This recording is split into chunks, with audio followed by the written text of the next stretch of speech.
Halb triibujuhtum. Kirjalik ja illustreeritud autor David Shannon. Camilla Graham armastas limaube, kuid ta ei söönud neid kunagi. Kõik tema sõbrad vihkasid limaube ja ta tahtis sobituda. Camilla oli alati mures selle pärast, mida teised inimesed temast arvavad. Täna muretses ta veelgi rohkem kui tavaliselt. Oli esimene koolipäev ja ta ei suutnud otsustada, mida selga panna. Oli nii palju inimesi, kellele muljet avaldada. Ta proovis selga 42 riietust, kuid ükski ei tundunud päris õige. Ta pani selga ilusa punase kleidi ja vaatas peeglisse. Siis ta karjus. Ema jooksis tuppa ja ka tema karjus. Oh mu taevas, hüüdis ta. Sa oled üleni triipudega kaetud. See oli kindlasti tõsi. Camilla oli pealaest jalatallani triibuline. Ta nägi välja nagu vikerkaar. Proua Graham katsus Camilla otsaesist. Kas sa tunned end hästi? Küsis ta. Ma tunnen end hästi, vastas Camilla, aga vaata mind. Sa lähed kohe voodisse tagasi, käskis ema. Sa ei lähe täna kooli. Camilla tundis kergendust. Ta ei tahtnud esimest koolipäeva vahele jätta, kuid kartis, mida teised lapsed ütlevad. Ja tal polnud õrna aimugi, mida nende hullumeelsete triipudega selga panna.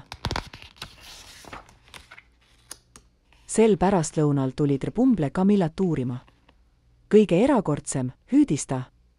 Ma pole kunagi midagi sellist näinud.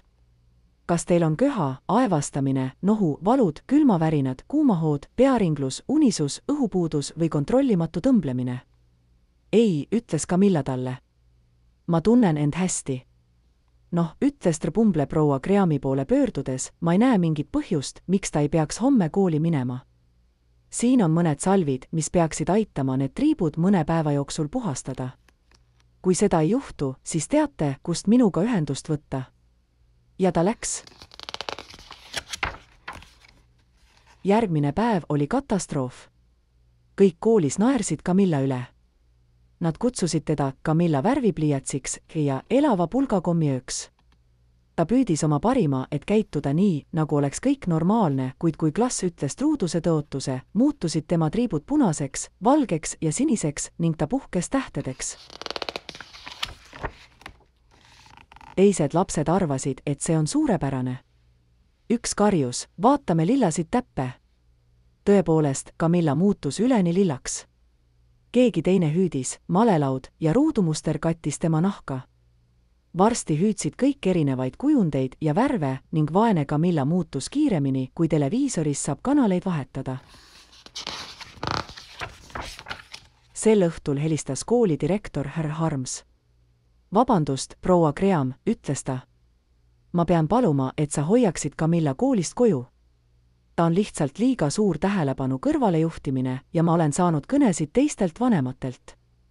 Nad kardavad, et need triibud võivad olla nakkavad. Camillal oli nii piinlik. Ta ei suutnud uskuda, et 2 päeva tagasi meeldis ta kõigile. Nüüd ei tahtnud keegi temaga ühes toas olla. Tema isa püüdis teda paremini tunda. Kas ma saan sulle midagi anda, kullake, küsis ta. Ei, aitäh, ohkas Camilla. Mida ta tegelikult tahtis, oli kena taldrik limaube, kuid tema üle oli 1 päeva jooksul piisavalt naerdud. Noh, jah, ma saan aru, pommises Trepumble, kui härra Graham järgmisel päeval helistas.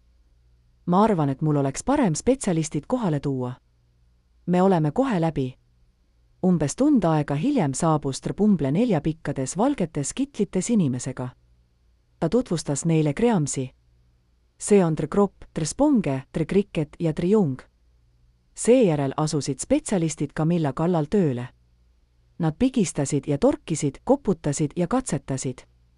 See oli väga ebamugav. Noh, see pole mumps, lõpetas Tregropp. Või leetrid, ütles Tresponge. Kindlasti mitte tuulerõuged, ütles Trekriket. Või päikesepõletust, ütles Triung. Proovige neid, ütlesid spetsialistid. Kumbki ulatas talle pudeli, mis oli täidetud erinevat värvitablettidega. Võtke üks igast enne magama minekut, ütles Tregropp. Siis astusid nad välisuksest välja, neile järgnes Trepumble. Sel õhtul võttis Camilla oma ravimit.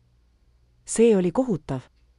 Järgmisel hommikul ärgates tundis ta end teistmoodi, kuid riietudes ei istunud tema riided õigesti. Ta vaatas peeglisse ja seal oli talle vastu vaadates hiiglaslik mitmevärviline pill, millel oli tema nägu. Trepumble tormas kohale niipea, kui proua Graham helistas. Kuid seekord tõi ta spetsialistide asemel eksperdid. Treguard ja Hermellon olid maa parimad teadlased. Taaskord torgati ja torgati Camillat, vaadati ja kuulati. Eksperdid kirjutasid üles palju numbreid. Siis nad kössisid kokku ja sosistasid. Treguard rääkis lõpuks. See võib olla viirus, teatas ta autoriteediga. Järsku ilmusid Camillale hägused väikesed viirusepallid. Või võib olla mingisugune bakter, ütles Hermellon. Välja hüppasid väikesed vingerdavad bakterisabad. Või võib see olla seen, lisas Treguard. Koheselt kattis Camilla erinevat värvi seenelaikudega. Eksperdid vaatasid Camillat, siis teineteist. Peame need numbrid laboris uuesti üle vaatama, selgitas Treguard. Me helistame teile, kui me midagi teame. Kuid ekspertidel polnud õrna aimugi, veel vähem ravi. Nüüdseks olid teleuudised Camillast teada saanud. Reporterid igast kanalist olid tema maja ees ja rääkisid lugu. Uskumatult muutuva lapse veider juhtum. Peagi oli tohutu rahvahulk laagris esimurul. Kreemid olid üle ujutatud kõikvõimalike abinõudega psühholoogidelt, allergoloogidelt, ravimtaimede spetsialistidelt, toitumisspetsialistidelt, selgeltnägijatelt, vanalt ravitsejalt, kurult ja isegi veterinaararstilt. Iga niinimetatud ravi lisas vaese Camilla kummalisele välimusele ainult juurde, kuni teda oli raske isegi ära tunda. Ta tärkas juuri ja marju ja kristalle ja sulgi ja pikka karvast saba. Kuid miski ei töötanud. Ühel päeval väitis naine, kes nimetas end keskkonnaterapeudiks, et suudab Camillat ravida. Sulgege silmad, ütles ta. Hinga sügavalt sisse ja saa oma toaga üheks. Ma soovin, et sa poleks seda öelnud, oigas Camilla. Aeglaselt hakkas ta oma toa seintesse sulama. Tema voodist sai tema suu, ninast kummut ja kahest maalist silmad. Terapeut karjus ja jooksis majast välja. Mida me teeme, hüüdis proua Graham. See läheb aina hullemaks ja hullemaks. Ta hakkas nutma. Sel hetkel kuulis härra Graham vaikset väikest koputust välisuksele. Ta avas selle ja seal seisis vana naine, kes oli lihav ja magus nagu maasikas. Vabandage, ütles ta eredalt. Aga ma arvan, et saan aidata. Ta läks Camilla tuppa ja vaatas ringi. Jumal, ütles ta pead raputades. See, mis meil siin on halb triipude juhtum. Üks hullemaid, mida ma kunagi näinud olen. Ta tõmbas kotist konteineri väikeste roheliste ubadega. Siin, ütles ta. Need võivad asja ära teha. Kas need on võluad, küsis proua Graham. Oh jumal, ei, vastas lahke vana naine. Sellist asja pole olemas. Need on lihtsalt tavalised vanad limaoad. Vean kihla, et sa tahaksid natuke, kas pole, küsis ta Camillalt. Camilla tahtis suurt taldrikutäit limaube rohkem kui midagi muud, kuid ta kartis seda siiski tunnistada. Jah, ütles ta. Kellelegi ei meeldi limaoad, eriti mulle. Oh, kallis, ütles vana naine kurvalt. Ma arvan, et ma eksisin sinu suhtes. Ta pani oad kotti tagasi ja hakkas ukse poole liikuma. Camilla vaatas, kuidas vana naine minema kõndis. Need oad maitseksid nii hästi.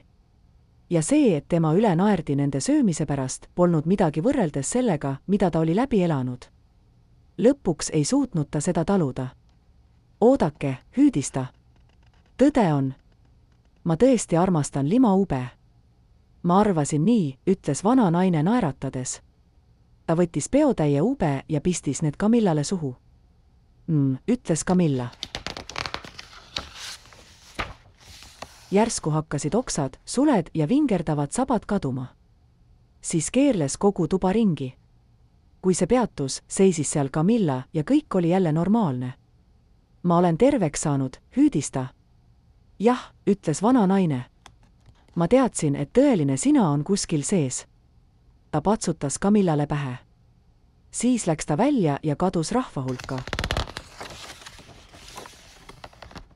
Pärast seda polnud Camilla päris endine.